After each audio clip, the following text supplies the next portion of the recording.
No, it's the honest truth. As in, I will not. It's never going to happen. Don't that will fire me if I do it. After paying 80,000 and you don't make 75%, you won't even make it to projects. I will not give you certificates. You won't even make it to projects. So Hope you guys are hearing, so that you can put in the effort and do the work. that's truth. You even make it to projects. And if you say you want you want your you say you want a refund, you've already started class, you've already derived value out of my class. I will not give you a refund. That's the truth. There's a no refund policy. It's on the website. So buckle up. Make sure that you are in class at least 75% of the time. The time that the times that you know you will not be present, try and pace it, but minimum 75%. Because when you start making money, now and they've hired you and you start making like God knows how much, you will not remember those times that you skipped class or the times where things were hard. You only remember that you have a new skill and you're making money. Do you understand? So Don't mind them. why not just get serious with it? Why not just like put in the work? Get serious with it. The money that you used to pay for this thing is someone's monthly salary that they're using to support themselves and some dependents. Exactly. And you're pissing it away just because you don't feel like it. It's not good. It's not fair. You are here. Make use of the time that you have.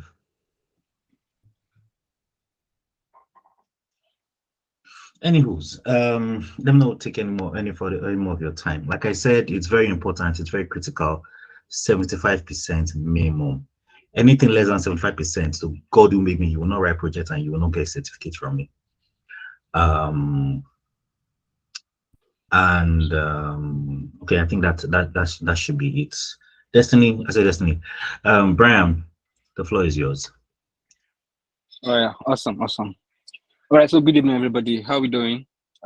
So I'm going to be asking questions as I go, so I will know that I'm not talking to myself or somebody that's left the class and go and fry egg, right? So once in a while, I will just switch onto the screen to see who's there and call names to ask questions. That's how I know you are here. Because I look someone like Okafor Ikichi looks like someone that will go and fry egg when class is going on. Yinka, I suspect you too. Right? So me? fundamentals of graphic design. Brand. Why did you call me out for no, this? Yinka, no. Yinka, see, Yinka's cases. I suspect that Yinka is just coming back from church. He already has Sunday rice in front I'm of just him. about going naturally, so it's the time zone for me. You see? You go see me just grab small bites before you begin to go. Brand, I want for you. I'll call you out. Let's continue, guys. All right, so let's just do a little introduction. Everybody just call your name once. Your name and why you stand up for this class. Let me see. Yeah, for me, it's I need the skills just to get more money,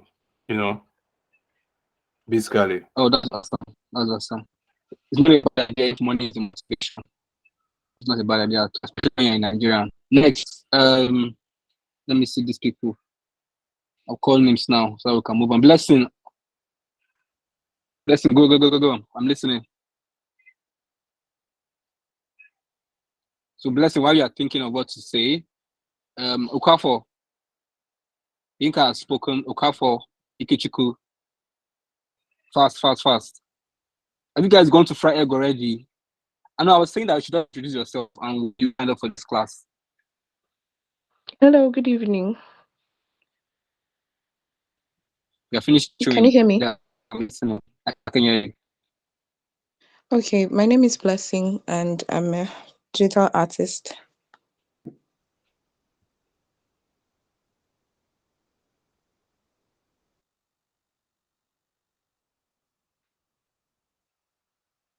Blessing. Yes. I said, why did you sign up? We're able to. Why did I sign up for the this classes? Program? Yeah. Real quick. To develop my skills as UI designer. Okay. Let me not plug it. Oyeka, Treasure, Udoka. Okay, my name is Onyeka. Can you hear me? Awesome. I can hear you. Can I you? can hear you. Okay, all right. So I registered because I'm trying to make a career switch, and I'm also an artist on the side. So it's just, I mean, do something design or art related as a career. Then If that's the institution. sorry. Sorry, I can hear you. I can hear you. I wasn't hearing what you said. You said way back to. No, I say considering what you have said, you have made the right decision. It's just for you to Okay. Okay, thank you. Treasure. Hey, good afternoon. Good afternoon, Treasure. Treasure. How are you doing? Very well, thank you. Well, so I joined because for the love of design and as well for the money. the love of design. Okay, it will show in your project. I'm putting your name down. Let me see that love. Look, Yeah.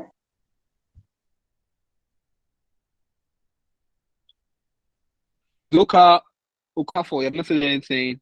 Ifeanyi, you just came. You've not said anything, right? So quick, Good so we afternoon. My can name move is on. Ibua. Okay, so Hello? nice to meet you. Yeah, I'm listening. Yeah. Okay, so I signed up for this class just to improve my skills and to gain more knowledge on UX. I've already taken a couple of courses, but I just want to expand my skills or grow my skills. I'm currently a public health analyst. So I want to kind of switch careers to because I actually like designing and also to make more money. Now, let me write your name down. People that like designing your project, I will specifically check it out. Right? Next person, Okafor. Hi, good afternoon, everyone. Good afternoon. You don't have the strong voice.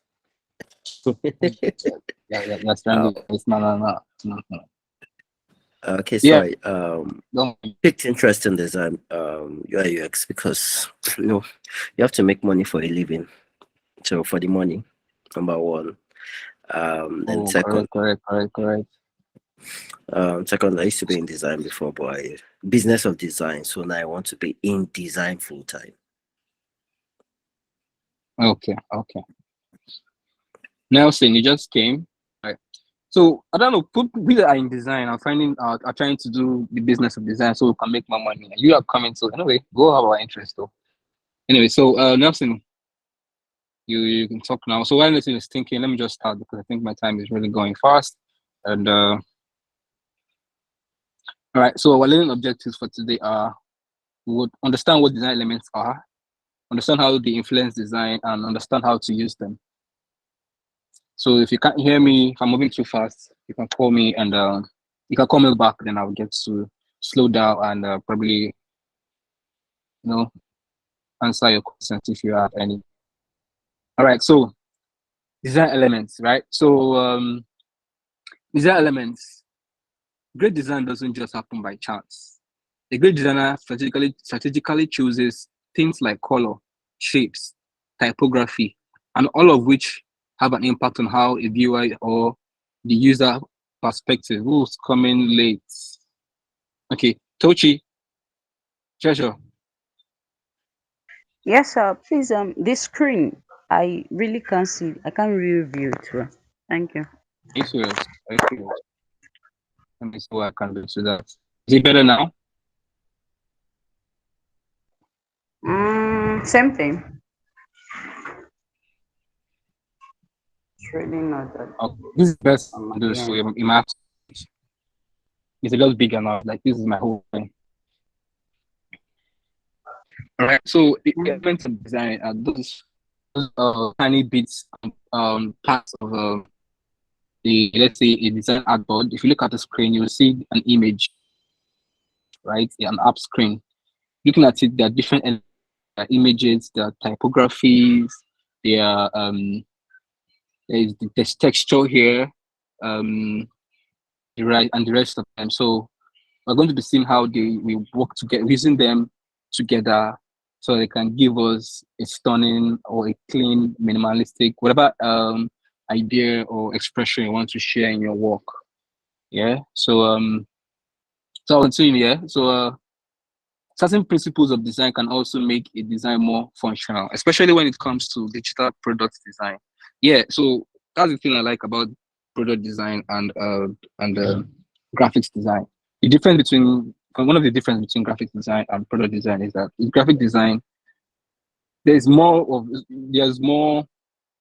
I think you have freedom or liberty to style on your work, on your artboard, you know, as much as you can be creative and as much as you can do.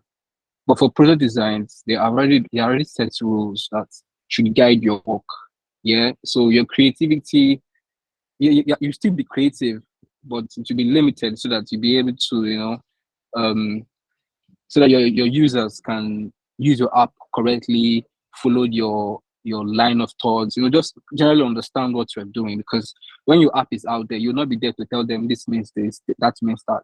You just want them to use your app and you know, have a good experience while using your app. So that's the difference. So it's very important. One of the important things when learning product design is you have to have a clear understanding on the principles and elements of design, because if you don't have this clear understanding, you'll be making, you know, those tiny mistakes that you will not see it until you share your work with your supervisor or your work goes out there. That's when somebody now point out to you like, I can't see this part of this text clearly, or this part is too much, or this part is noisy, you know, those kinds of things. So you have to like have a clear understanding of design elements and design principles. But for now, we'll start with design elements. When we're done with that, we'll move into the principles of design. Right? So the first one is line. A line is any two connected points. These lines can be straight or curved, or maybe smooth, rough, continuous, broken, thick, or thin. A line creates division and hierarchy within your design. It helps direct the user's eyes towards specific information or specific focal points. You can use your lines to, you know, divide. If you look at our screen here, we use lines to divide the screens into different parts. If you look at, you know, even the background image, there are still lines. Someone will say they're what? Dotted lines. But in this case, we have a good amount of space between these dots, right? To give a digital an experience of the viewer now has an experience right looking at this board. So apart from what they are learning, they have an experience like, okay, this feels like some kind of cybernetic vibes, right? So based on cybernetic and criminal vibe things, knowing when watching movies, how those screens can look. So back to basics. Yeah. So the lines are very important. You can look on my screen here. There are different types of lines. Yeah. So it now points out to you where you are trying to be creative to see what you can do with your lines. You can decide to use it to direct the viewer's eyes. You can decide to use it to separate your screens like we have done here. You can use it to do as much as you want to do it. It depends on you. So at the end of the day, they will say something about the principles of design. The principles of design are not hard and fast rules. Like these are rules for you to follow. But at the end of the day, you're at liberty to decide which one to follow and which one to break. Right? So so when using your lines to work, you are at liberty to use your lines in whichever way. Look at this, the lines there at this bottom part that has textures. Right? Some of them are broken and all of that. Who is that? Okay, I'll write this man's name, Samuel Para, because he's coming late. All these late comers. Right? So that's for lines. Are there any questions? So if there are no questions, I would like to continue. Shapes. So shapes. It's encloses an area. A shape can be geometric. Can you cut back a bit to the lines? Just 1 second or 1 minute. The slide. 1 minute. Yeah, no, you said 1 second. Let me take 1 second first. Look at this one. right? So that's so I want to do. I'm waiting for you. Are you writing? Yeah, I'm writing. Oh, okay, awesome. So make it fast. So why are you writing? Are there any questions? If there are no questions on road. Good. I'm maybe you come to it later. I just want to know how do we decide the choice of line to use in any particular design, but maybe it's something you touch on later. I will talk. Okay, yeah, awesome. Let's just continue. So the next thing is shapes. So the shape is a two-dimensional line enclosed in an area. So at anything at all that has the circumference, no, circumference of a circle, right? They have some kind of a dimensional line enclosed, right? So it's usually geometric, and the types of shapes though, right? For the geometric shapes, they are organic shapes. Yeah, let me see if I have that here. Let's talk about it. Two-dimensional lines enclose an area, or a shape. So shape is when two-dimensional line enclose an area. It can be geometric, like circles, triangles, square, or it can be organic. It can be organic, such as leaves, flowers, or animals. The boundaries, including lines and colors, ultimately define the shape and can also size an area of the page. So an example of this is, if you look at the image, I don't know if you've seen this image challenge on Twitter or online, where they say count the amount of squares on. So if I ask you to count the amount of squares on my board, how many will you count here? Right. So if we count it together, I have a square here. There's a square here, 1. There's another square here, 2. Okay, the rest isn't a square. This looks like a triangle. Let's leave it there. So 2 squares, 3. Then the square here, 4. Right? How many will you have counted? So at the end of the day, what makes it a square? Now, if you look at this one here, this one is a square because there's a two-dimensional line enclosing an area. This one is the shape of the color. I don't think there's a necessary dimensional line around it, but the color is arranged in a way that it comes out as a square, right? So maybe there is a two-dimensional line there, but it's not obvious. We can put it like that. At the end of the day, that's where creativity comes in. You can play around with all these things and you make them work with them. The next thing is color. Color is another powerful element of design. It can stand alone. It can act as a background. It highlights or other elements in your design. Color is also a fantastic tool for creating and establishing a mood for your brand. For example, red typically means love, strength, power, and desire. Green typically means what? It signifies tranquility, good luck, health. And the funny thing about color is color can mean different things for different people. For one person, red means love. For another person, red means things. Right? So you have to, that's where your design skills come in, where you have to like do your research to know who you are designing for. That will not influence the color you want to use. Right? So there's some different, I think people like the Japanese people have a different type of design. Like if you look at the Japanese design, they're kind of different from the other typical designs that are out there. Right? Okay, so like if you look at this, my image here, there are different colors, the orange, and what they mean, and different brands that I've used them. At the end of the day, it's left in the hands of the designer to make this choice. So I think Chris said God is the designer. So I think designers have this when you're doing design, so you don't do the wrong thing out of your creativity. Right. Okay. So that's it for color. So color is one element of design that is also a principle. So further we'll talk about, because color is like a full class on its own, where we'll talk about how to apply colors, how to choose colors, what colors mean, and all of that, right? So I think we'll just, so if you have questions for colors, you can write them down if you want to have class for colors. The next is typography. Oh, this is my favorite part. Also, typography is that part of element that's also a principle. So no matter how much I share, it will not be enough. We'll still have a full class for typography where we'll learn how to decide which typography, which typeface, which fonts to use for each design, what does the font mean, the classes of fonts, and all of that, right? So typography is arguably the single most important part of graphic design. Is it the single most important or one of the important? Anyway, it's subjective though, right? So typography is arguably the most important part of graphic design, web design, user interface design, blah blah blah. Your text and how it looks isn't just about conveying a message. It can also convey a mood. If you look at the screen we're using right now, there's a typography that we have here.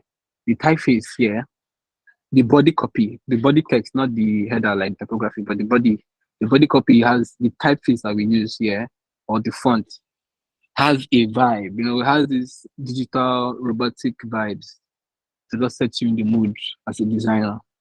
And it vibes along with the background. So it's very, whoever decided to choose this font made a very good decision, because it's really vibing me up. I have to steal it for my own project. Just confessing, sha. Anyway, are you a serious online newspaper or a playful blog? Typography can study fonts. For example, fonts is serif fonts like Times New Roman, right? Okay, the image, I deleted that image and use this one I'm using here. But let's leave it short. But so, this is Times New Roman that is a serif. So in our full class, in our typography class, we'll talk about that one, where that serif is a category of or a type of fonts that we can use, the sans serif and the serif and the rest, and the type of them, right? So Times New Roman, right, blah blah, tends to invoke a more traditional, serious feeling, while a sans serif font like sans below left reads like as a more modern. There's an image here that I deleted. I didn't want to use it because it's too easy. I like this one, that's the parts of a font. So we'll discuss this part where the term part when we'll talk about that. Okay. Here, the image that I have here. Sorry guys, let me look for it. I have to look for that image. Yeah. Oh, did you forget what time we have class? If I do not decide to, how do I exit now?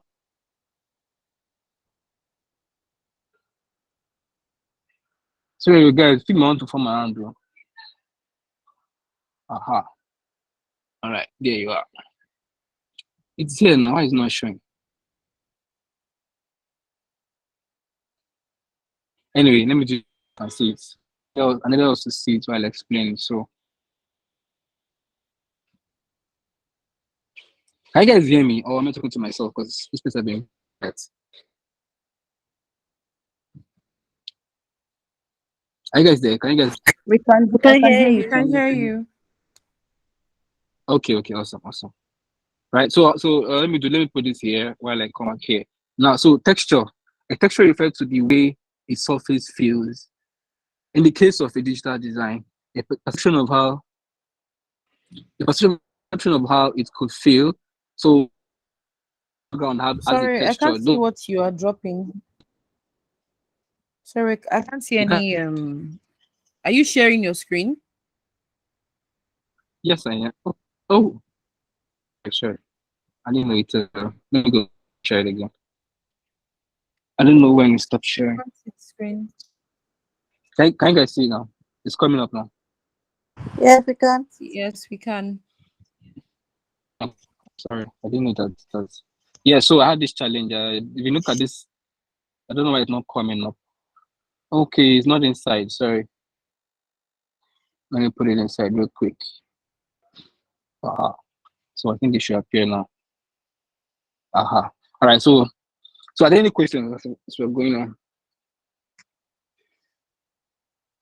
Okay, now so texture refers to the way a surface feels. Now look at this. If you look at this image, let me see how much I can zoom in. Yeah, it already has a feel, right? You feel like, okay, it's some kind of paper glued to a wall, but it was a terrible job. there are different kinds of surfaces where, like our background has a feel already, has a texture. It has this dotted texture, like you are in space, and all of that. So all of these things usually is to create the mood. So, for example, a luxury linen brand that wants to imply comfort or coziness might consider a cotton textile background, like the example below. Okay, this one to also remove the image and put my own, right? So the example I have here is this paper. Imagine a poster on the wall where the person that did the postering did a terrible job. He didn't do a clean poster. So, but you can feel like, okay, this is paper. So without any words, without anything, the person sees this texture, just really understand that this is also an image. So this is a texture.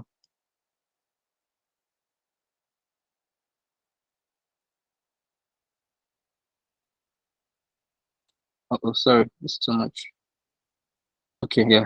All right, so that's it for elements. So once we're done with elements, we'll move to principles. So let us recap what we have learned about elements. The line is a great way to separate sections of your page or bring your reader's attention to that certain part of the page. Shapes are ultimately in everything from your logo to illustrations to countless on other elements in your design or probably your artboard. Color helps to evoke emotion and mood behind design. Typography lets your user to know the tone of your page and helps establish visual hierarchy to your design. Texture creates a visual feel to your design. And finally, hey, I knew there was something I missed. Space, which is my favorite one. So let me go back to space.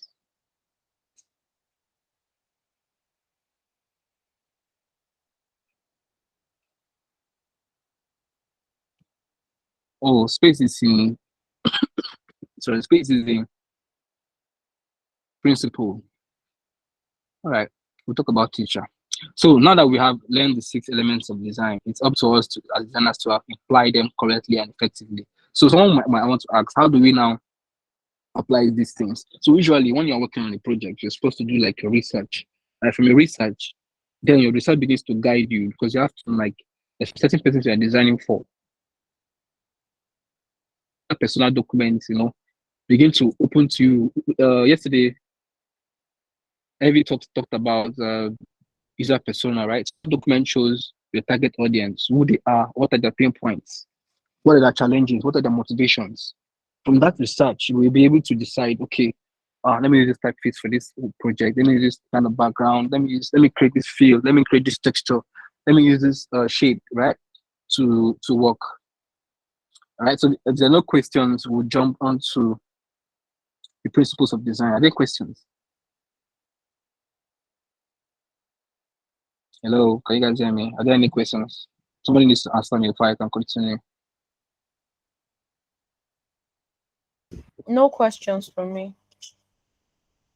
All right. Okay. Awesome.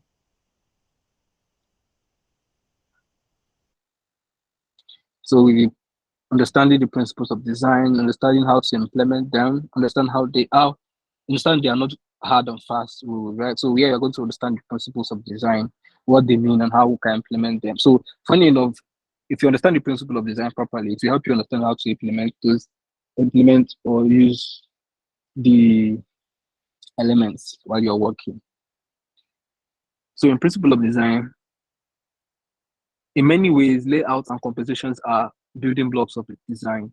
They give your work structure and make it easier to navigate from the margins on the side to the content in between.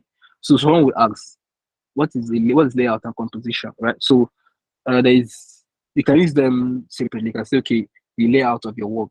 You can say the composition of your work, right? So now, for this case, our artboard has a layout or a composition.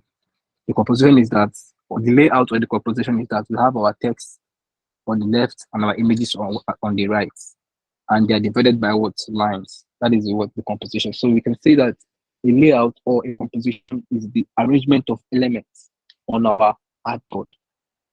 You guys get that? Somebody should be writing that down. I just feel like I just shared one knowledge that will change somebody's life.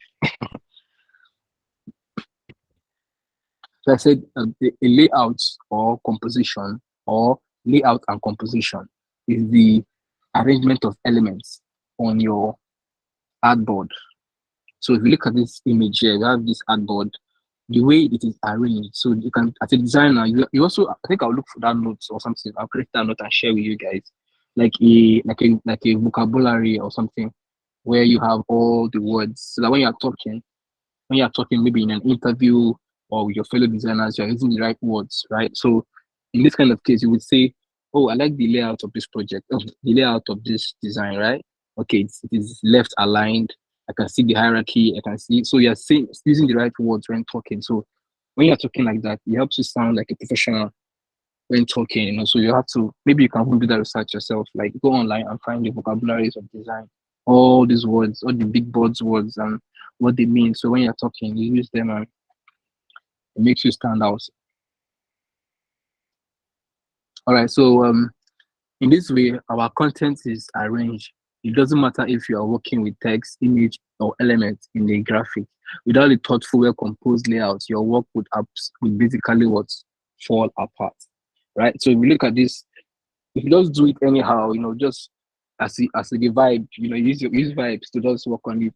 You'll be surprised how, because you use vibes, it really makes sense to you. Everybody that worked on, everybody that looks at your work will be like, "Oh, what kind of work is this? It's not making sense. It's this, that, that." It doesn't, so they just get tired and just, it doesn't function, right? Because at the end of the day, design is more of function than form, right? More function than form. That means if people look at your design and the form is no longer right, so the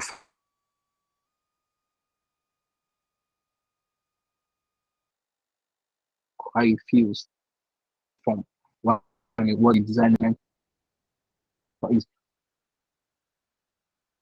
see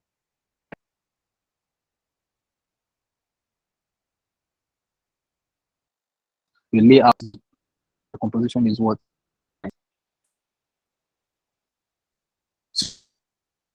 I'm going to share is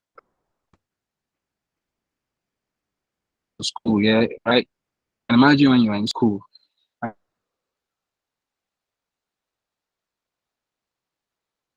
you're working your own, probably working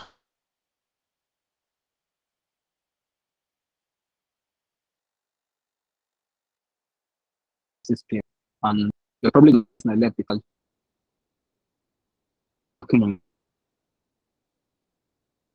you're going wherever you're going. You now meet three huge guys going in your direction. So we feel a certain way. I mean, once you see three huge guys, and you begin to feel fear. Then people begin to imagine, should I run? Should I not run? Should I start? Right? So the only reason why proximity, because and are standing close to each other. Front, So I think your right? They're not network is together. bad. I'm strong. Hello, Brian. Can you guys hear me? We can't hear you clearly. I think your network is bad. Yeah, it's breaking. It's been breaking. I thought it was just me. Hello? We can hear you, but it's not consistent. Like it It's keeps not con- breaking. yeah. Yeah, it keeps breaking in between. So I thought it was Oh, my sorry. network initially. How is it now? Is it better? Yes. So maybe you might want to just slow down a bit because I think the network is not so strong. Thank you.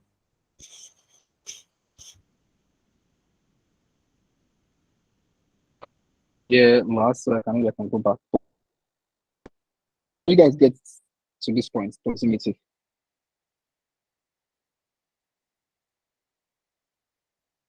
Hello.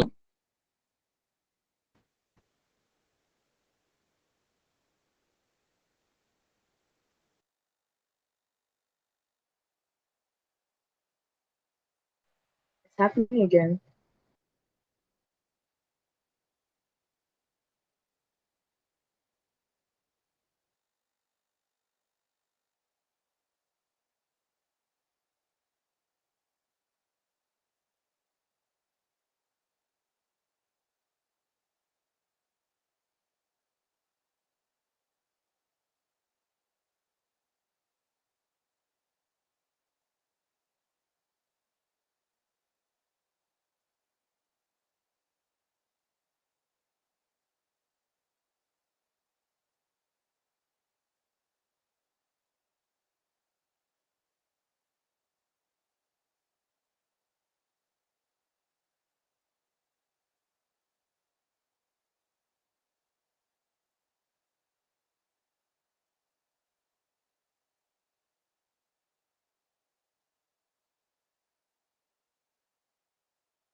Hello? Is someone coming?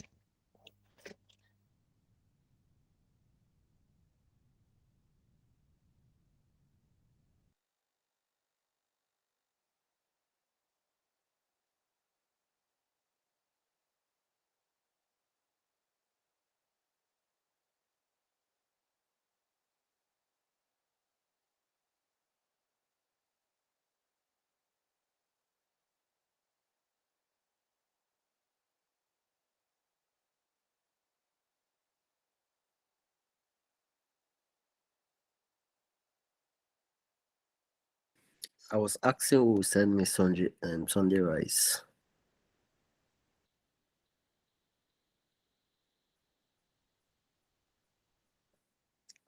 Noodles. No, no. We don't eat chicken food. You can give that to Chinedu. Chinedu, you go chop noodles.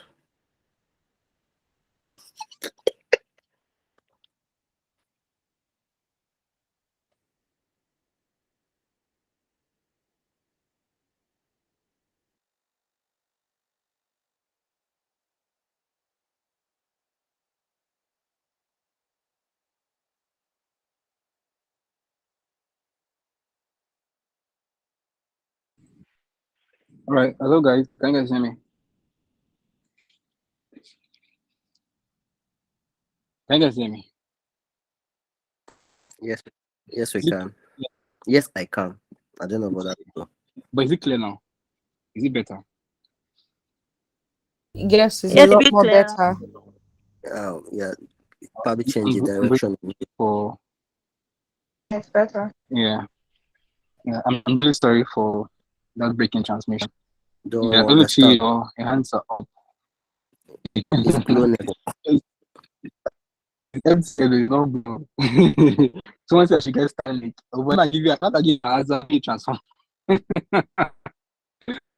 So your hands are up, so you have something to say. You can say it, so I can continue. I'm really sorry for the break.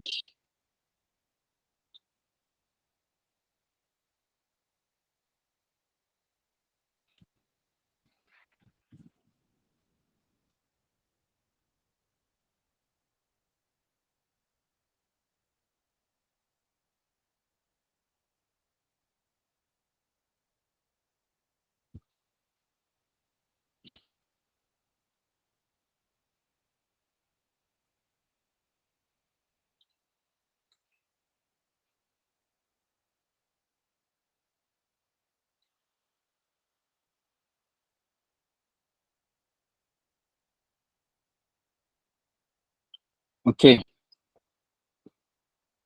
all right. I should get Starlink. Okay, let me write Yinka's number down. Yinka said I should get Starlink. The tell your instructor to get Starlink. Okay. I know my students now. You buy me that Starlink. You come on.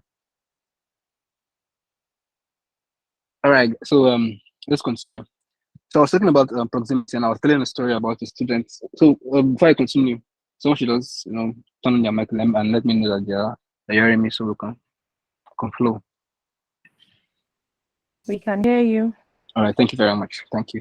All right. So proximity is all about using visual space to show relationships in your content or your project, right? So in practice, it is pretty simple. All you have to do is to make sure related items are grouped together. For instance, blocks of text or elements in a graphic work, right? For example, blue, like what I have on this side. So if you notice, there are 3 dots and there are 6 dots.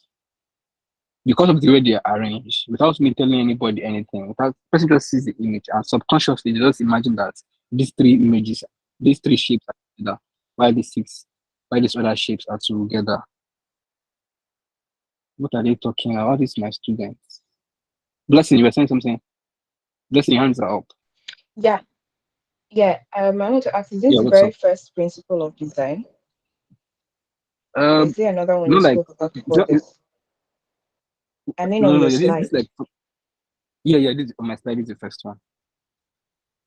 Okay, thank you. This is the first one. Yeah. Yes, you can see this is the very first one on my slide.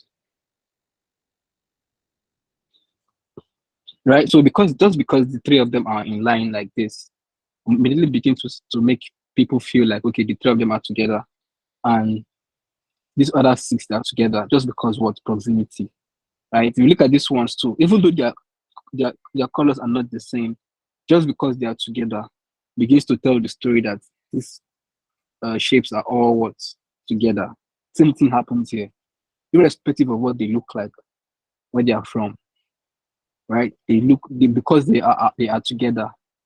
People will feel so. That's how you tell people that these elements are together, these things are together. If you look at my artboard or my whatever board, right? You have these two body copy, and they see they are close together. Maybe tells you that if you finish reading this one, you should come down to this one, right? Mm-hmm. If you look at this top part, where you have the Overlay Academy logo and the course description, right? You see that they are what together. They are both at the top. Tells you that they are together. So you can also use proximity to direct the eye of your user, because at the end of the day, if you're not going to be there to tell them look at this first before you look at this. I don't know if you have seen that image. I think I'll find it on Google where you say look at this before you look at me. I'll find it and we'll look at it together. So groups that are not related to each other should be separated to visually emphasize their lack of a relationship. If you are raising your hand, just to visually emphasize their Hello? lack of yeah. I'm listening. Okay, sorry. I'm sorry to bring you back. Typography and layout and proximity are under principles, right? No. Or is layout not a principle? Layout and composition, they are not principle. They are like a layout is what layout is the arrangement of elements on your artboard. Okay. A layout and Okay. compositions are the arrangement of elements on your artboard.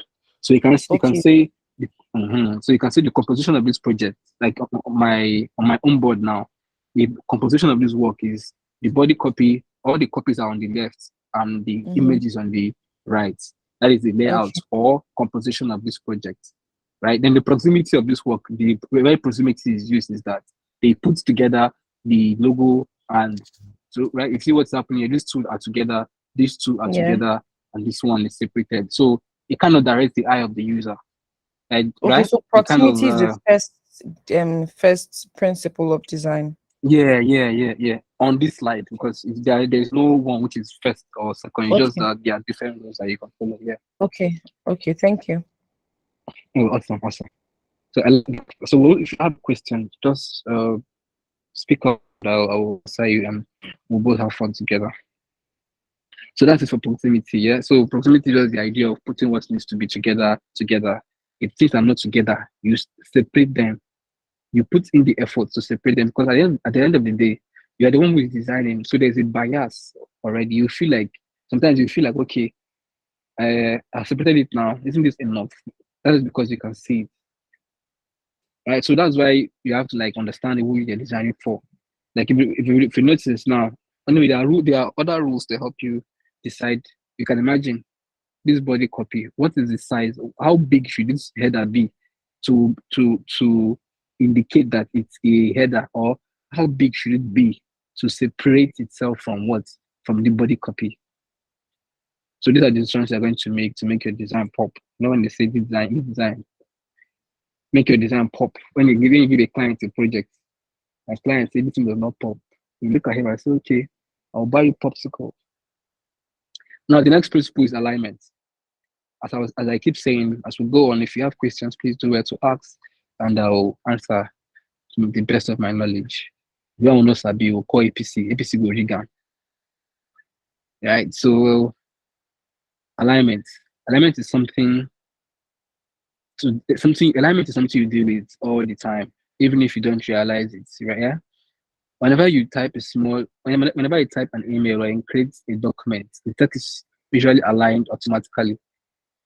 When you're aligning objects by yourself, for instance, image, separate text boxes, getting it right can be tricky. The most important thing is to be consistent. It might help to imagine your content arranged inside of a grid, just like the example below, like this one I have here. Yeah, notice how there is an invisible line separating line centering each image to the text. Okay, again, I changed the image because that one, each grouping is also evenly spaced and aligned with equal and equalize what margin. So if you look at the image here, so another very important, I think I'll go on Google to get some more images to explain this to for you. So let me do something. Alignments.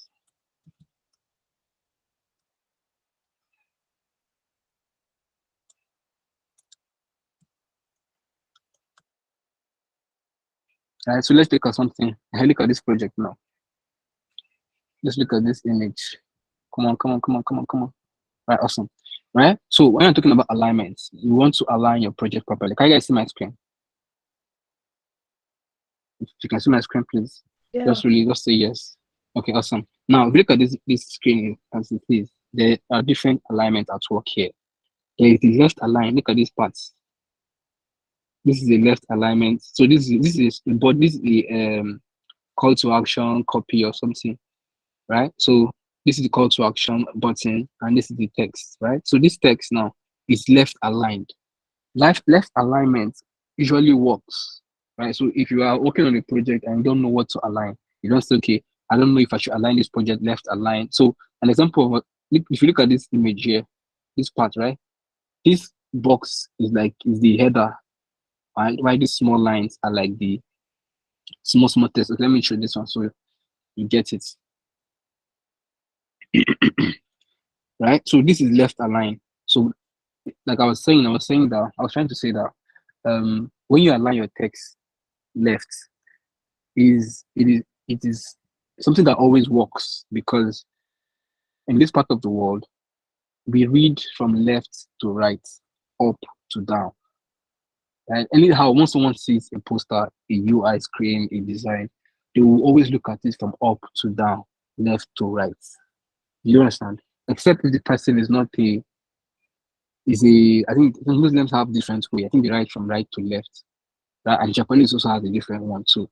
So on your project, you should always decide.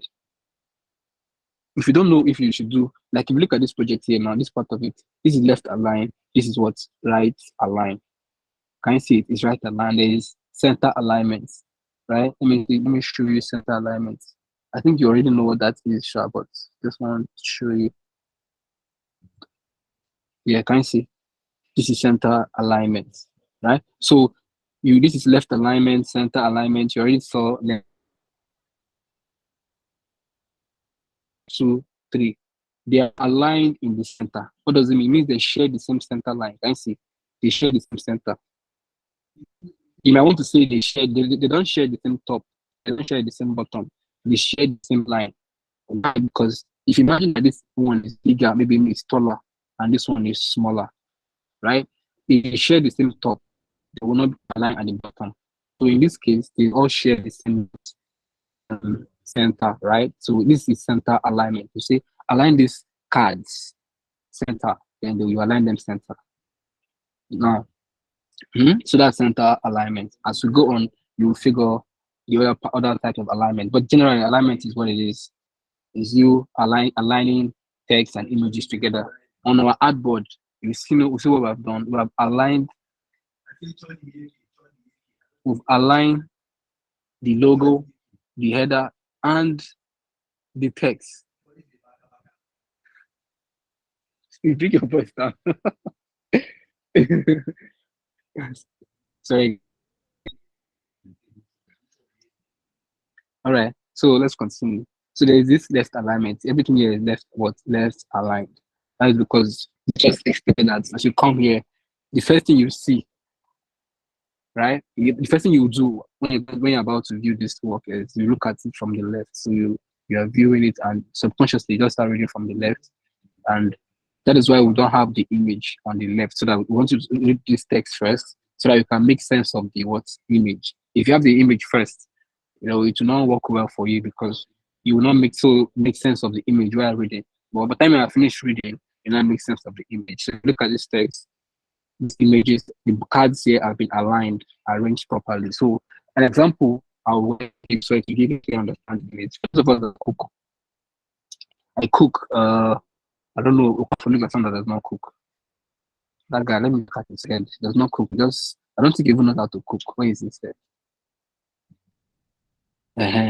He doesn't cook, right? So that person cooks, and Onika cooks too. So I'll give an example of cooking, where the idea of proximity and alignment comes to play when cooking. A properly designed kitchen, right? If a kitchen is designed well, or how I mean design is not how something looks; it's how it functions, according to Steve Jobs. So that's the definition that I've taken to use as my own personal definition of design. Right now, I don't have a textbook view when defining design.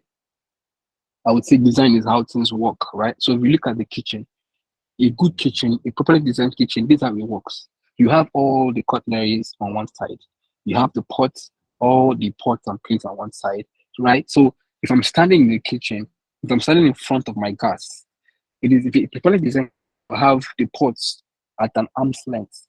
I have maybe the all your seasonings on my arm's length, either left or right, right? So that when I'm cooking, you're walking around the kitchen. That will I'll get that easily. But if I'm sitting in my kitchen and I'm cooking, I'm in front of the gas, arm's length, I should have dishwashing basin, yeah. Then maybe that's what you have. You still have things like cupboards at the top, cupboards under. So you're just bending down, raising your hands, and moving your hands. You're not walking. You're not walking here. And you want to wash one pot that you want to use. You have one end of the kitchen to go and wash the pot. You now walk back and start, and you continue cooking. Or maybe you want to cook, you want to wash the people. That kind of things. Everything is at an arm's length and they are aligned. So they are aligned and there's also proximity. Right? So that's where these things come in. So even your UI screens, in your UX design and all of that, you have to take consideration to all the pots, put them together, all your spoons together, all the seasonings together, all the food stuff into the store. Right? You don't want to have things scattered in your kitchen. The next is contrast. Wait, how long is this class supposed to last? Someone say something. So 40. 46, eh? Can you guys hear me? Yes, we can. Yeah.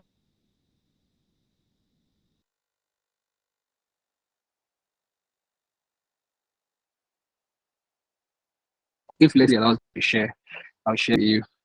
I think you will, so just listen to. Right, so that's it for proximity and alignment, right? So at the end of the day, all these principles work together. They all work together to make your design make sense, to make your design function. Elective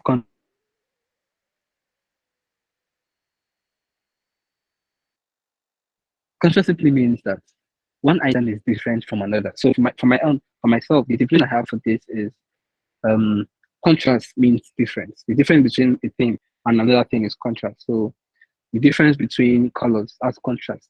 The difference between space, let's say the space between one object and another, that's also what contrast.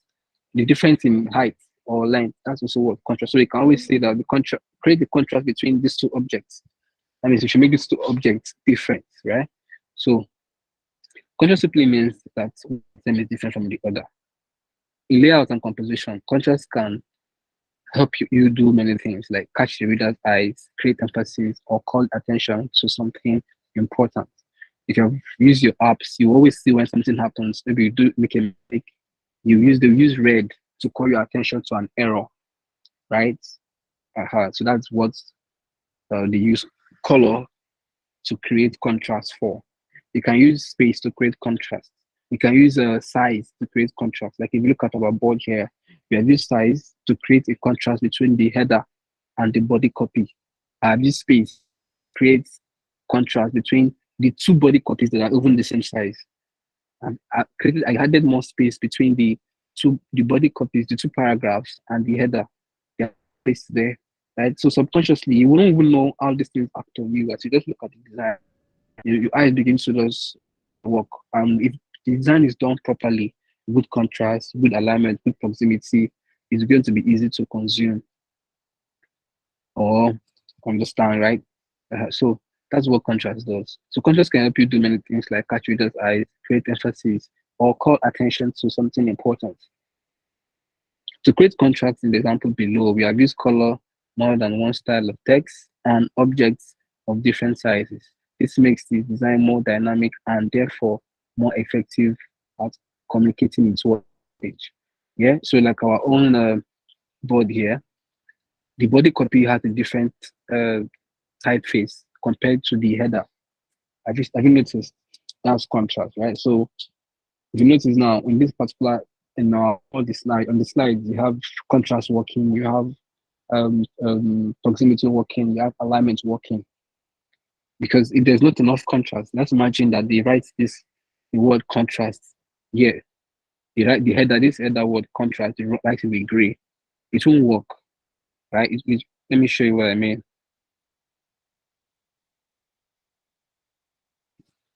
Let me try something. Let me show you something. So where are we? Aha, I think we're here. Right, so let's do this. Let me show you some. Can you see that? It's not working. This is even worse, right? This is what's happening is that the contrast between the background and the text is very, very small, right? So it's be difficult to read. And as a designer, you have to be inclusive designing. You have to imagine that people who have probably color blindness or some kind of issues with their eyes. Some people can see some colors. Some people have issues. So just consider everybody with their issues, right? So in this case, if you notice, you can't read it. So you have to create more contrast by using whites. If you try to create more contrast, you see, the contrast here is way high. It's even sending a different message when it's red. Like, I mean, you're scaring me. Like, what's going on? I it's contrast. Okay, why is it red? Should I run? What's the plan? Right, so white better. All right, so that's it for contrast. So, like I was saying, we can create contrast. Remember this fact very well. I think if you're writing, you might have to write it down.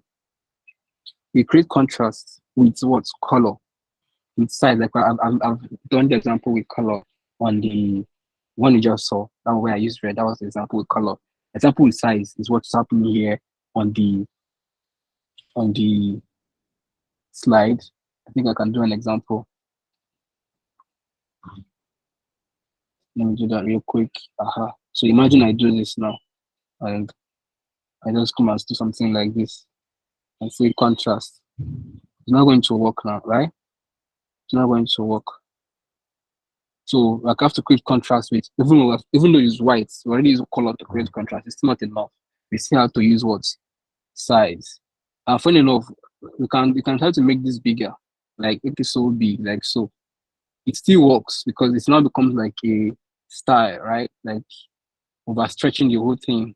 It still works. This is the idea you want, depending on your design style or probably how you want it to function. What you're working on, right? So at the end of the day, size is important to creating contrast. Color is important. Another thing that's important is position. Right? So if you look at this two, because this one is down here, it's really making it when you are reading it, when you get to this point, you're going to stop. You might not even come here. You might just move on with your life. Right? You might just move on with your life. But if they are together, like so, you will just notice that, okay, this is a paragraph, then you now continue to what read. So we can create contrast. If I differentiate both of them with what? Position. That's how we create space between them. The position. What else again? I said a color. I've also said size, position. I don't know, I think there's one more. Let's just go. I think I'm going to figure it out. I'm going to remember. Right? So there's color, size, position. There's one more. There are four of them. The next is hierarchy. So if you notice, all these things work together. Contrast, alignment, proximity. On one artboard, you're finding that all these roles are all at work at the same time. The next thing is hierarchy, right? So hierarchy, contrast is also closely tied to hierarchy, which is a visual technique that can help the viewer navigate your work. In other words, it shows them where to begin and where to go next using different levels of emphasis. Yeah. Now, if you look at this work, if you look at this now, you see the header, the big header, this header, and the body copy. Same thing, and it goes down like that. But if you look at this one, it's terrible. Like everything is just japajantis. Like this one is center aligned, this one scattered, this one jagaja. Just begins to annoy the viewer. Like, all this, what are they thinking? They think we are children, right? I want to go, okay, hierarchy. The same thing happened here. If you look at this design, this one is bigger, right? So if you come to this website and you are reading this website, the first thing is this copy, this header copy, because what is bigger. And you read down to the small one, and you see the CTA, the call to action button, and you take the action that you want them to take. Right. So hierarchy is very important because, like they said, you use it to. That you're telling the reader that this is where you should read first. Let me give an example. Let me see if I'll figure that thing out here. Is it?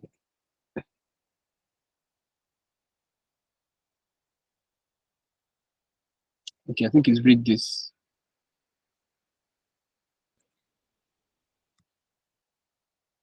Can you guys see my screen? Right, so if you look at this image now,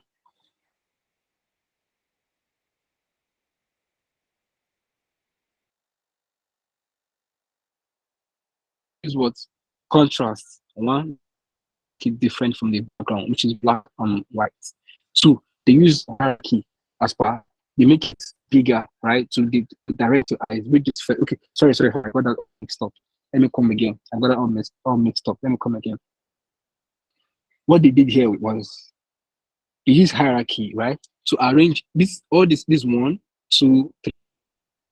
There are 4 body copies here, or there are 4 texts here. They use hierarchy to arrange them in such that one is more important to you at a particular time. So if I come here, the designer wants you to read this first.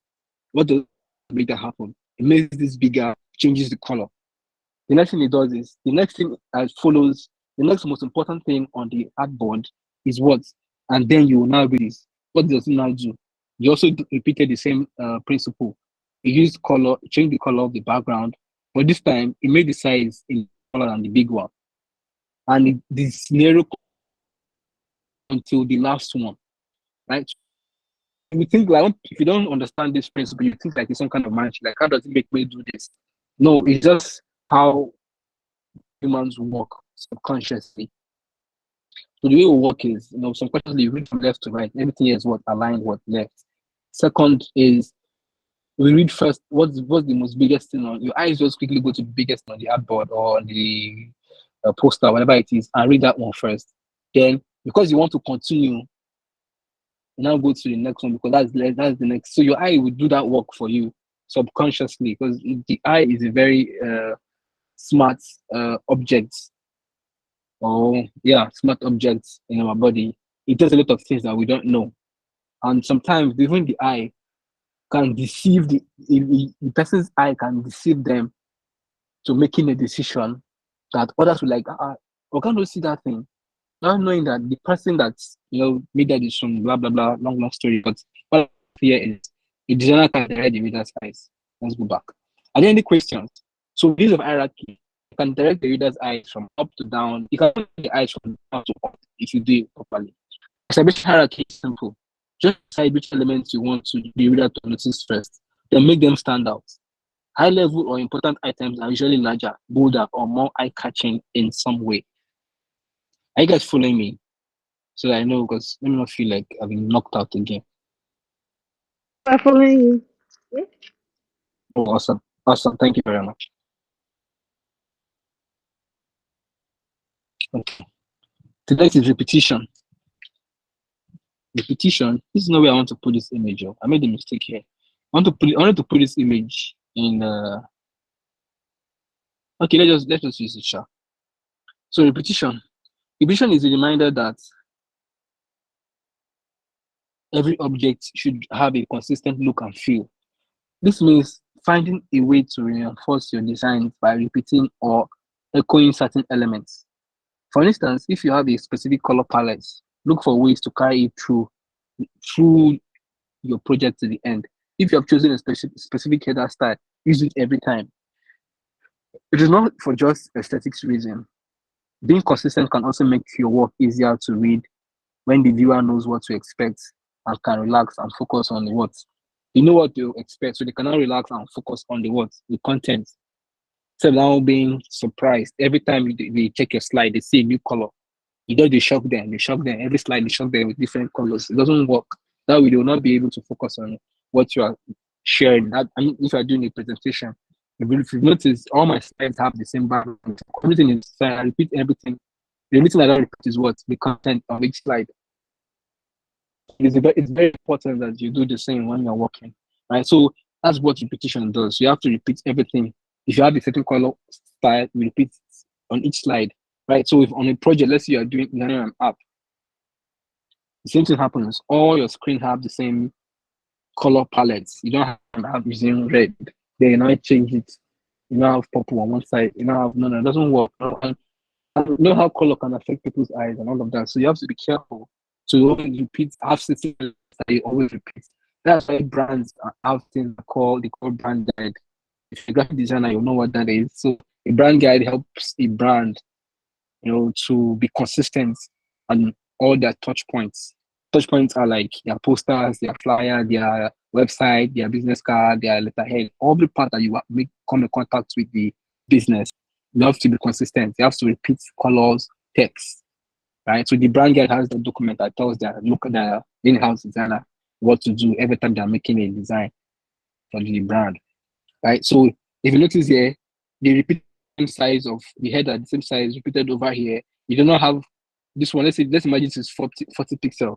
You now come down here and make your own 40, 50. You now go down and begin to increase it and play and say that's creative or something. Yes, it's creative, but the goal of this project is to make sure people read this blog and let them read it comfortably, let it be easy for them, let there be any stress. If you also notice, the color is consistent on the logo, on the nav bar, the navigation bar, and the header, right? So I was going to use this thing to explain hierarchy. That was my mistake. I don't know what was it that I even removed. So this was supposed to be in the hierarchy part where you notice once you come to this page, the first thing you read subconsciously is what? Blog. The next thing is diary, website, programmer, blah blah, UI designer, right? Before you now want to, if you after reading this, if you have interest in this small one, you can read it, or you can click to read the full blog, or you move to the next article, right? If you notice here, this navigation are very small that you may not notice them. That's because the designer does not want you to look at them, right? But the designer even put a little contrast here, right? So that you know that if I'm on the blog page, because that part is what highlighted. Contrast. And you see how they are able to separate the logo and the nav bar. How do they do that? They use contrast of space so that you don't mix it up and make these mistakes and all. Right? That's for repetition. Are there any questions? Don't answer me so I know.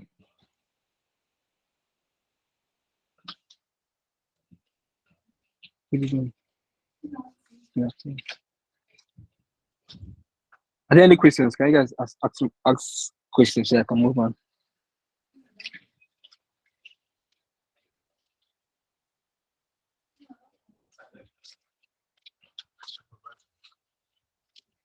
Okay. Can you guys give me like 2 minutes? Let me just figure something out. I'll be with you. 2 minutes. Okay.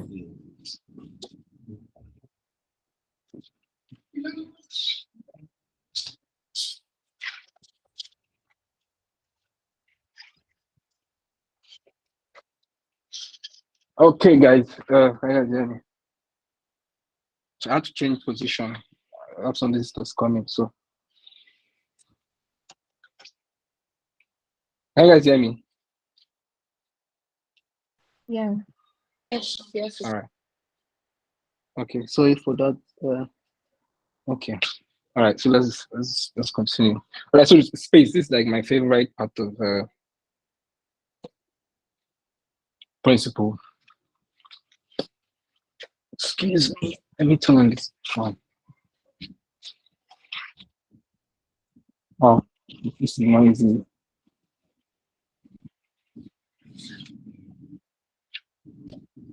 Anyway, let us go. Let us continue.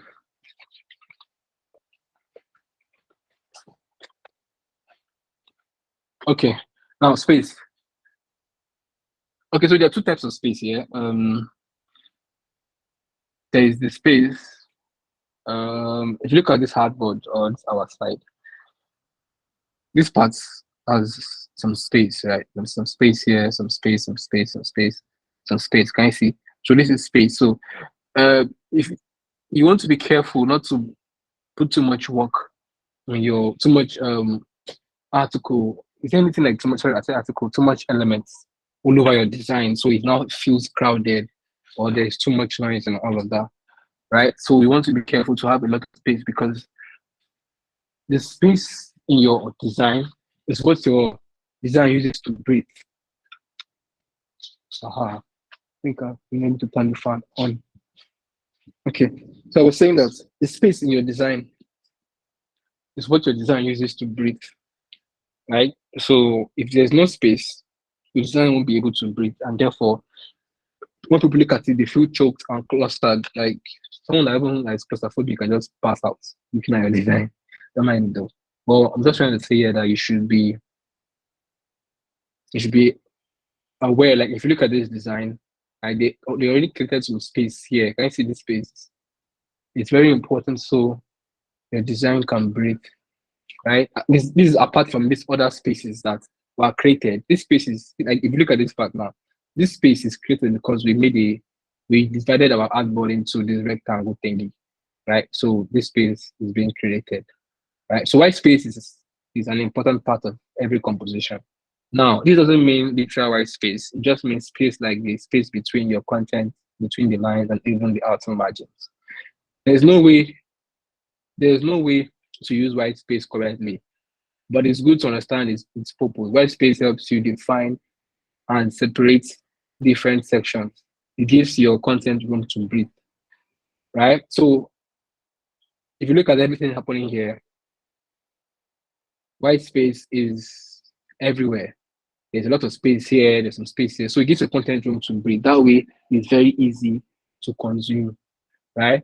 Now, I was going to say here that my favorite part of this negative space is the negative space. I define it as space that is created for use without using any element, which is the image you have here, right?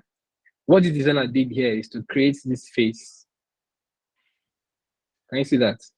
And duplicate it on the other side. Now, this is where we're going to all turn on our mics. What can you see? What can you see on this image? Yinka, you have not spoken today. What can you see here?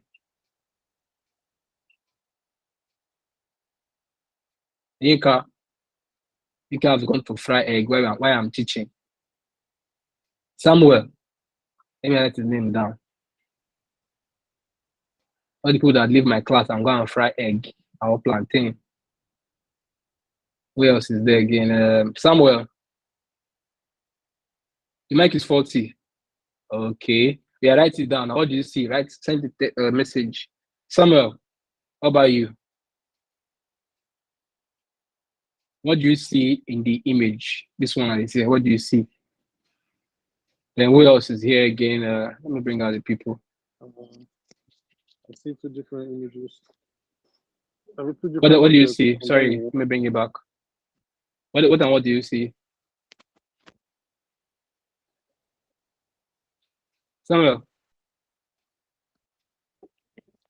you're not done now, Samuel. Oh, I don't know why I'm not Someone's looking mic. at it. Can you see my screen? Yeah, I can see your screen. So can you look at this? Yes, I can see that.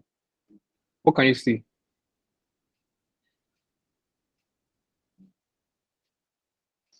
So while you're thinking, if I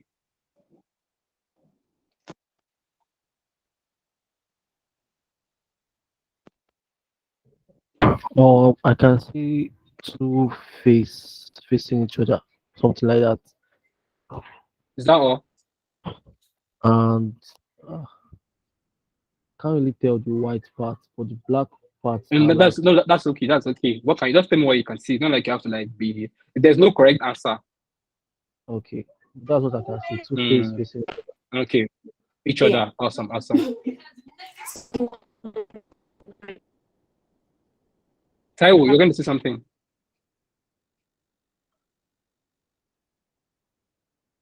Hello?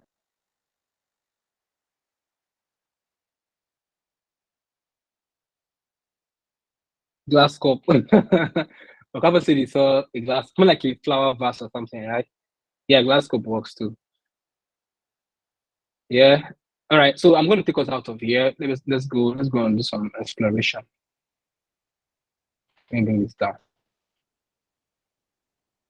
There's a popular logo that I love so much that has an hidden detail. Someone will say that this is product designer. Why would they check? Why would they check logo? It will tell you how much our classes are very detailed. We teach you extra. Now look at this logo. Can you guys see the? Can you guys see the logo? Can you guys see my screen? Yes. Yeah. So inside this logo is a hidden arrow pointing your right. Sorry, pointing my right. I don't know if it's there, but it's pointing my right. Can you guys see the arrow? I'm showing you now. Yeah.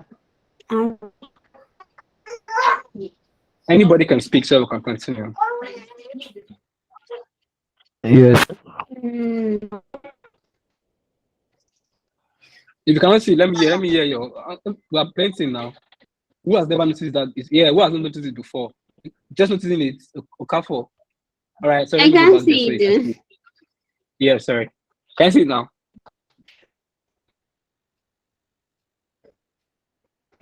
So if you haven't seen that image before, please you can say it. There's an arrow here, and the cool thing about this is once you see the arrow, you cannot unsee it because you imagine that it feels like it wasn't there.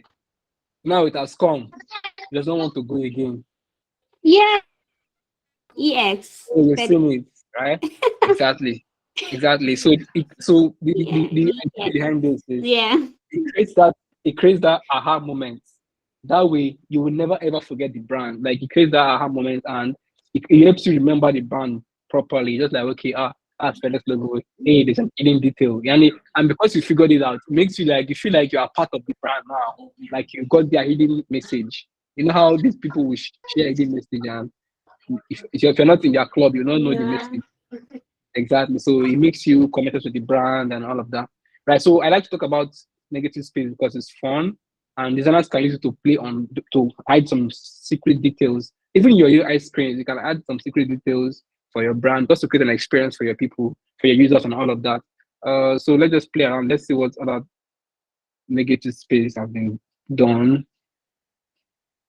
So you just to give an idea. So when you're working on your own stuff, you can. So these are logos though, but I think you can use this idea for your brand. Like, can you see this is the FedEx one that we just saw now? Someone just drop a message. Okay. Yeah, this is said we can implement it into UI. That people won't come back to websites when they find it exactly. Yeah, so different things that we can do with them. Logos and even UI screens and all of that. So just give an interesting idea, to tell a story about the brand, right? Okay. So let's continue our class. Where is my notes? I hid that in somewhere. There you are. Okay, it's down here.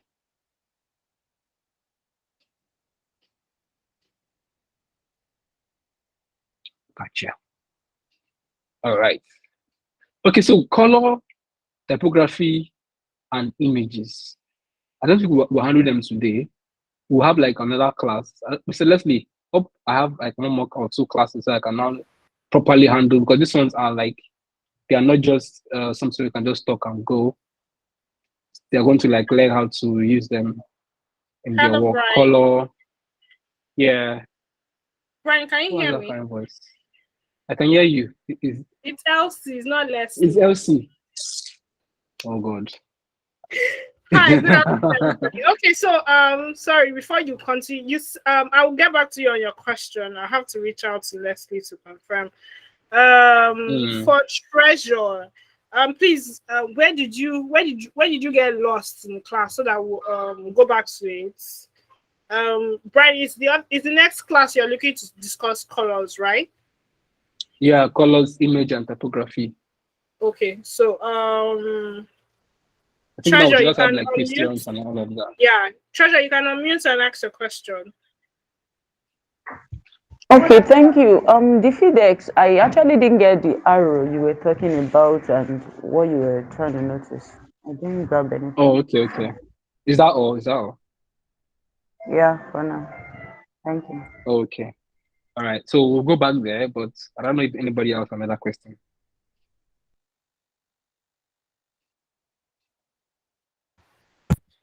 Who has any question? You can drop your question in the chat box or mute your mic and ask. Yeah, and ask. Yeah. So Treasure, let's go back to FedEx. I think we saw an image that. So Treasure, can you see the screen? Yeah, I can see it. Can you see FedEx now? Can you see the hidden arrow? I'm seeing FedEx, but the hidden arrow, no. Okay. Can you see my pointer or my mouse? Can you see my pointer or mouse?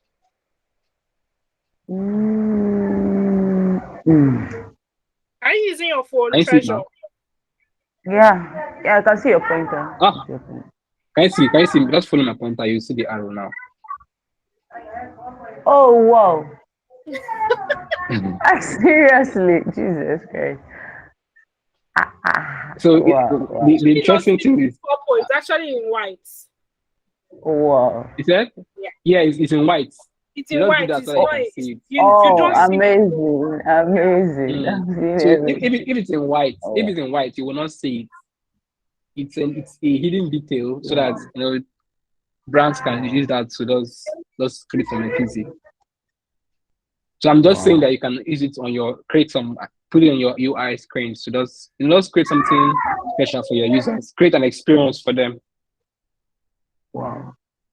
So they are in different brands too. So not just they're in different people use them for different things, right? If this was a graphic design class, we'll do what they call there's a word now. Whose mic is that? The children. There's a word, calligram. Yeah, we will design calligrams in class. Calligrams are things like this. You see how they were able to? They design words two beards, but it is one that they designed. Like they drew one bear in such a way that another bear is inside. It's the same idea. So these are the negative space ideas that people can do stuff with, right? This one is complex. I don't know what the guy is punching or what's holding, whatever that is, but it makes sense.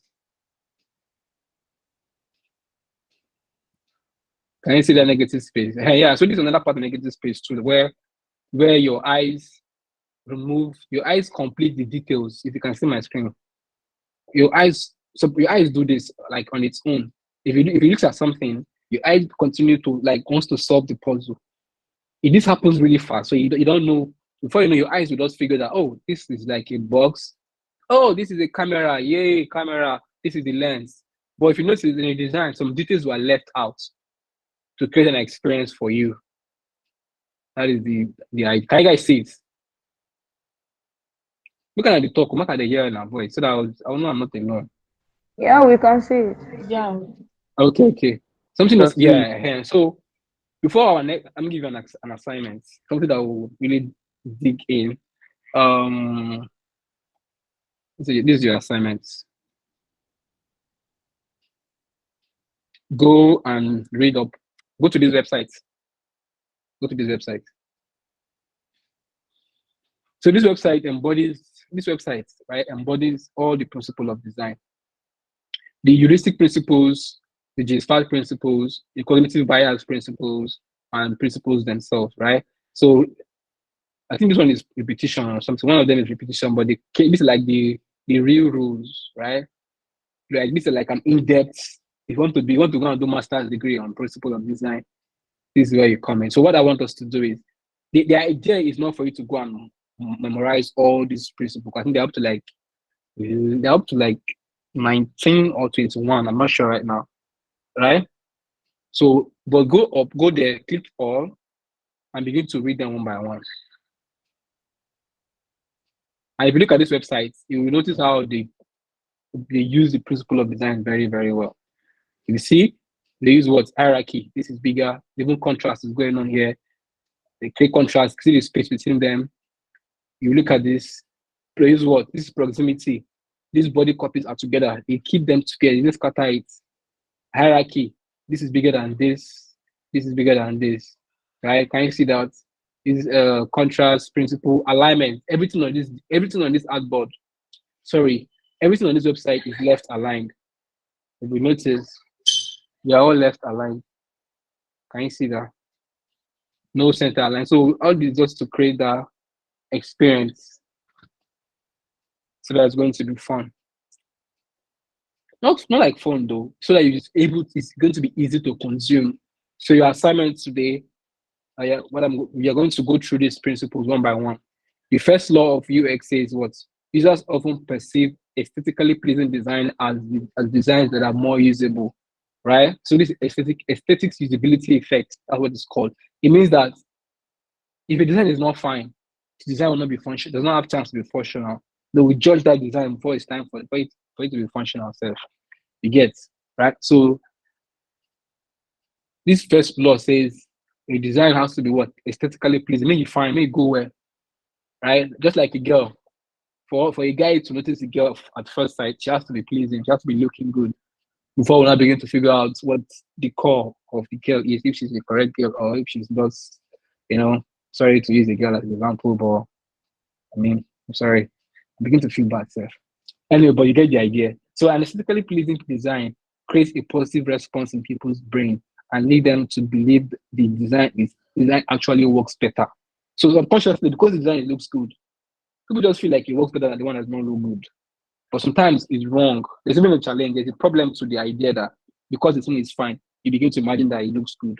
And we'll figure out the problem soon. Number two, people are more tolerant of minor usability issues when the design of the product or service is aesthetically pleasing.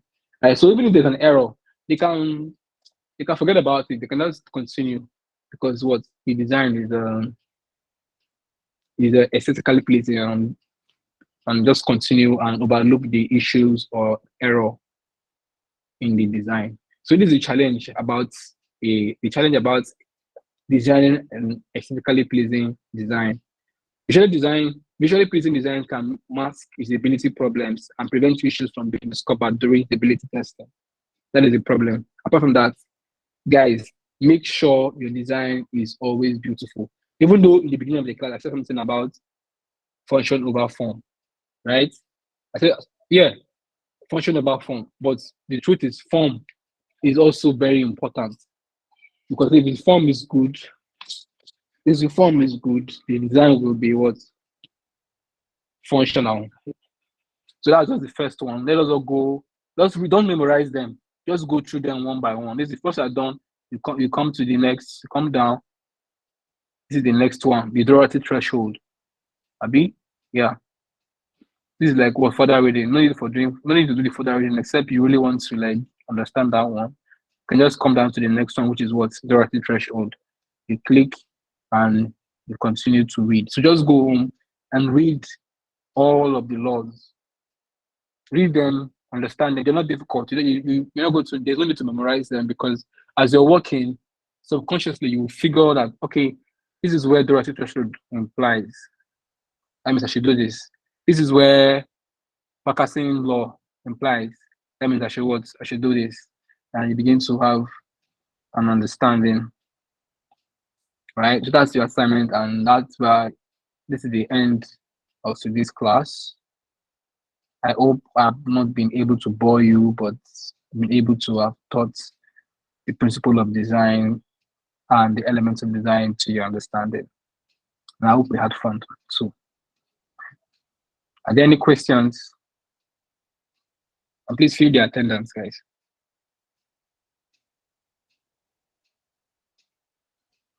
Oh, okay. Please, I wanted to ask something. Leslie. Okay, Trevor, go ahead. Elsie. Brian, I can hear you. I wasn't the one. It was Treasure accent. Yeah. I'm just saying that I'm done. Okay, Treasure, you answer. I hope you can speak. I'm just saying that I'm done. So just in case you have an announcement to make or something. Okay. Treasure, you answer. Right. Okay. Yeah, go on. Okay, so during the class, I think I was logged out, or I don't know what happened. I went off. So is there a way we can get, I don't know, the recording or the slides of the class? I've not been It is the able to recording, see obviously. anything You get the recording. You get the recording. on the Slack group, right? Yeah. Elsie will share the recording. Yeah. And sorry, how about the slides? Is it available as well? Okay, Elsie says she's going to communicate with Leslie and to see if she can share the slides. Well, If we can. Leslie is here. The slides will be shared. Okay. The slides will be shared. Thank you. Samuel. Thank you very much. Yeah, Samuel, you were saying.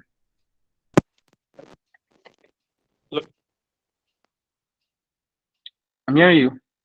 Oh, your voice was breaking though. Samuel, we can't hear you. Is my voice breaking now? No, it's better now. We can hear you now. Okay. After explaining all this stuff today, this other stuff site, I'm just looking at it in a different.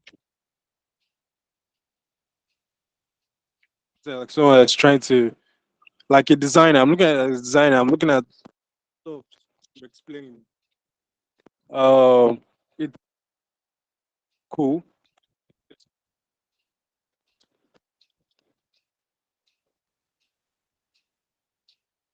If you are talking, we can't hear you. Like you broke and stop hearing you. Oh, I don't know. It's breaking. Samuel, can you type Can out you guys your hear me? question in the chat box? yeah, sure. Sorry, your voice was just breaking. It was going on and off, so we couldn't get the whole.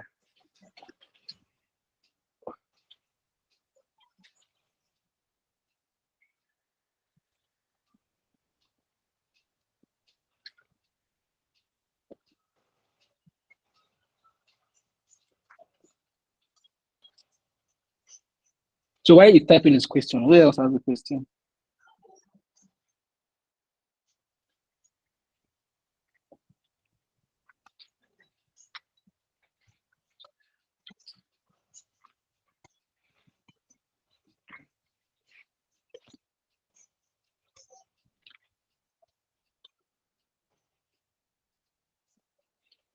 Okay, please. Joshua says, please, I was unable to join the class yesterday. How do I get? Please, or rather, can I? Okay. I'm not attendance for you. You miss class. How do you want to get attendance when you miss class? Let me stop sharing that screen. I didn't actually miss the class. I was in class. I don't know. All of a sudden, I was logged out.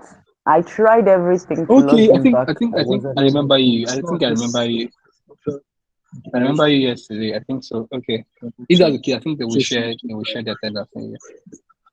I remember Okay, one if you're time in we class yesterday and you got logged out due to network, I would go through the recording for yesterday's class and input your details into the attendance.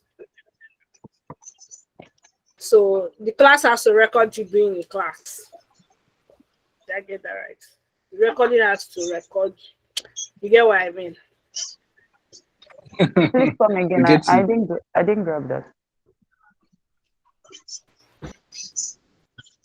Treasure, you said you were in class yesterday and the network kicked you out, right? Yeah, and I was unable to join. Like I tried, I even had to try another Gmail account, but it wasn't working. Oh, okay. So what will happen is I have to go through, like I have to watch the recording and take note of you being in class so I can record that down. Do you comprehend? Did you get me? Okay. Okay, great. Yeah, I remember when Leslie was saying that she tried. I think we talked about the fact that she tried to join and she couldn't. I don't know what happened. Couldn't reach her again. Okay, so somebody said that it's not a question; it's an observation. Yeah, and this is that according to what she was saying, this is that we had to like just write it down. We wanted to share it, but I think you can try again if you can talk. It's not a question; it's an observation. After the explanation, when you open the site, it just looks different. Like I'm looking at you, looking at it's like a designer and not a regular person. Yeah, exactly. That's the point. If you notice on the slide, it says, okay, I think there's something I missed, so I can just say it. By the time if you clearly understand the elements and the principles of design, yeah, your eyes will open to notice a design that is functional and a design that is not functional. You see an app, your eyes will you see things differently. You see things like a designer. You can detect mistakes. Right? An example of this is if you get to a door, if anybody gets to a door and does not know what to do, it means there are two things that are at play. It means that the person is either the door was designed badly or the door was designed not to be opened by that person. Like they properly lock that particular person not to enter. But most of the case is usually a bad door experience. Like when you go to a shop, you'll now go and use sticker, right? Push and pull. A properly designed door, like the design is functional. Once someone comes to the door, by the way the handle is designed, you will know that, okay, I should push or pull. That's why you notice some children don't know what to do. When babies just know what to do when they creep to their door.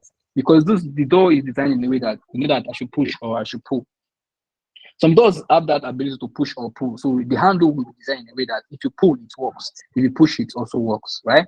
So that's how design is. Design is not just making things pretty and online. Design is that things are functional. If you go to a website, you're reading from left to right, up to down. Some things are highlighted very big, some things are very small, right? And the likes. So like I think it's something I did. Let me see if I can share my screen. I was playing around and I don't know if anybody noticed it. What is that?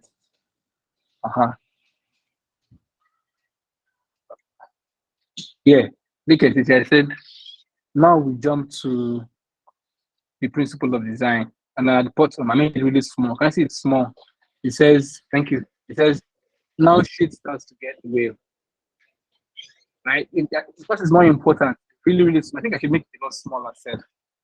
Right? It's more important. So, but if you see it, it makes sense like, yeah, okay. It makes you feel like Brian is a cool guy. Just they put some nice Weibo sound, like that. So, but if you don't see it, it's okay too. But if you see it, it will not create that impression, that feel, that experience for whoever sees it. That's what this background is doing. This creative dotted background. That's what they're also doing, right? So, design is intentional. It is not because something is finally pretty or just. It is very, very intentional. At the end of the day, if it's done well, the design will automatically look pretty. That is why. Even if a girl not so much aesthetically pleasing, if you don't get to know her and find out that she's has the best of behaviors, she's humble, she's all the things the man wants in a woman, You might be surprised that the man might decide to just fashion the beauty side and just deal with the girl because what she is functional. Alright, so function is very, very important. Function is very important. But at the end of the day, beauty is like we noticed that the first law of the laws of UX says that if the design is not aesthetically pleasing, users will not find it enjoyable. This does make my opinion. But you get the gist, you get the idea. Thank you for coming to my TED Talk. It's nice to have you guys here. So I really want to say anything. I really want people to say things in my class. Next time I'll plan everybody. You have something to say. Olabisi did not say anything. Olabisi Grace did not say anything. Like we are done. If you want to go now, you can go. I'll see. I'm done. So Okay, no problem. Thanks, Brian.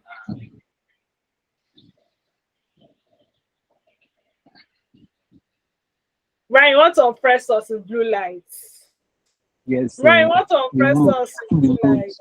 God is watching you. I don't want to set the rule. I thought I was going to get to the grind. All right, guys.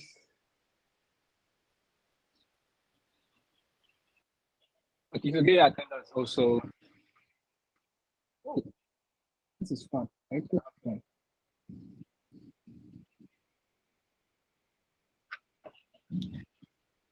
Treasure, I think I've answered this question. If you forgot to write attendance for any class, just reach out to me.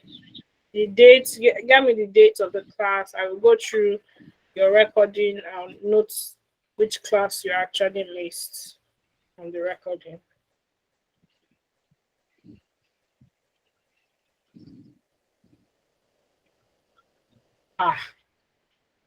You have to go through the chat on Slack to know which class you actually missed. Yeah. Also, you're going to ask Leslie about Yeah, the. I sent a message to you on Slack already. Okay. So class is dismissed. See you guys next week. Thank you so much for your time. Very much appreciated. You're welcome. All right. Thank you so much. Nice to meet you all.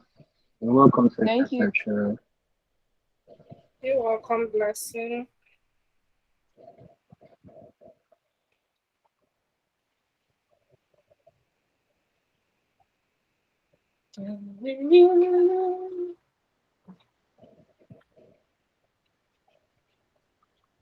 Blessing, you can leave the class. Same with you, Grace.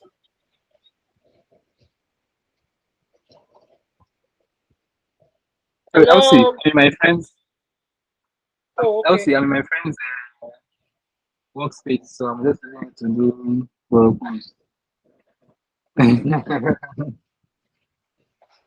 Okay, so Leslie said that you actually have 6 classes. Wait, hold on. Let Awesome. me reason.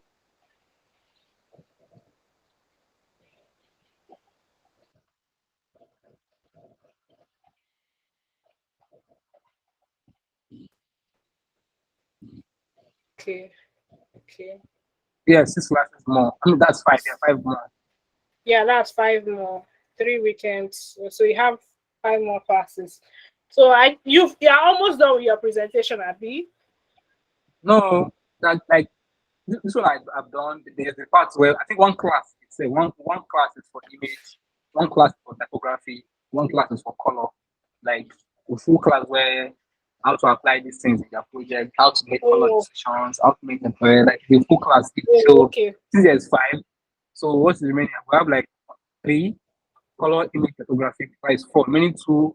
That's 2 that feels like there's nothing there. As we go on, you will know. We will know if there's.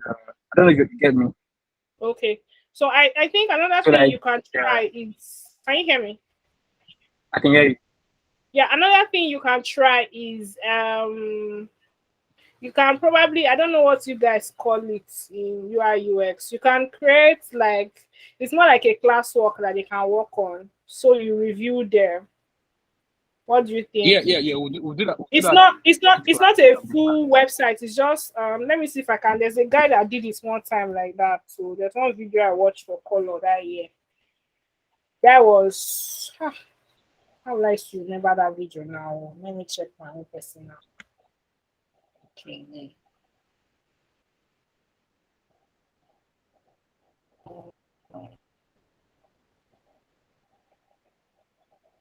Can you stop? Are you the one recording? Are we still recording? No. Okay, let me see. Check. Just check. I'm checking. I'm stopping the recording now. The video call is being recorded. Okay. Stop recording. I think no.